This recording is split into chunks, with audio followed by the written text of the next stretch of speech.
Во здраво тело, здрав дух. Ние сме она што го јадеме. Многу пораки, емисии и реклами за здравата исхрана, која денес се повеќе станува луксус.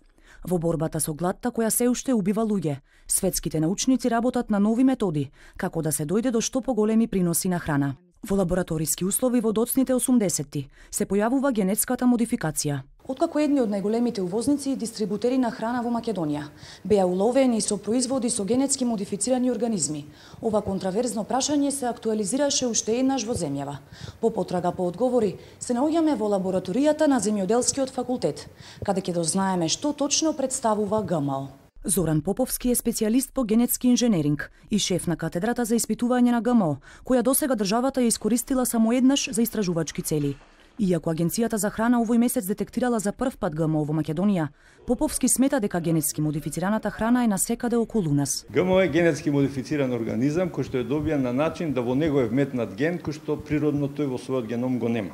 Јас лично во моите истражувања утврдив дека сточната храна што се увезува во Македонија е генетски модифицирана. Значи сојата и пченката што се става во сточната храна дефинитивно е генетски. 85% од европскиот пазар на сточна храна е генетски модифициран. Светската научна јавност е поделена на ова прашање. Некои веруваат дека ова е единствениот начин за борба против недостигот на храна и не им пречи ГМО. Но нутриционистот Сашко Дрвошански не е еден од нив.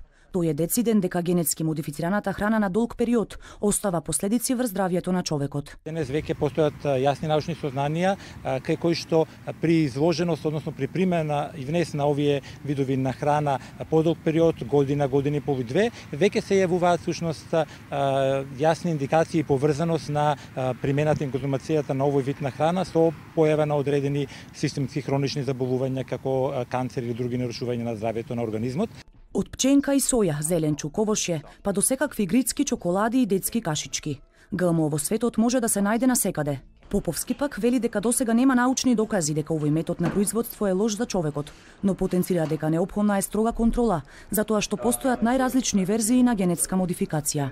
Апелирав да се воспостави национална скрининг програма, која што нема да чини многу, 10 до 15.000 евра годишно, за да може во секое време државата да оди по трговските компании, да зима примероци и да го превенираме ова изненадување, условно кажа. Во Македонија ГМО била дозволена се до 2013 година, кога со промена на законот строго се забранува. А откако паднаа првите казни за нелегален увоз и продажба на ГМО, трговците, но и Агенцијата за храна отворено побараа измени на законите, односно легализација на ГМО по примерот од Европската унија.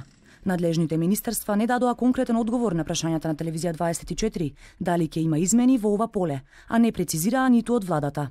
Оттаму засега велат дека здравјето на граѓаните ќе им биде врвен приоритет, но и исполнување на европските стандарди.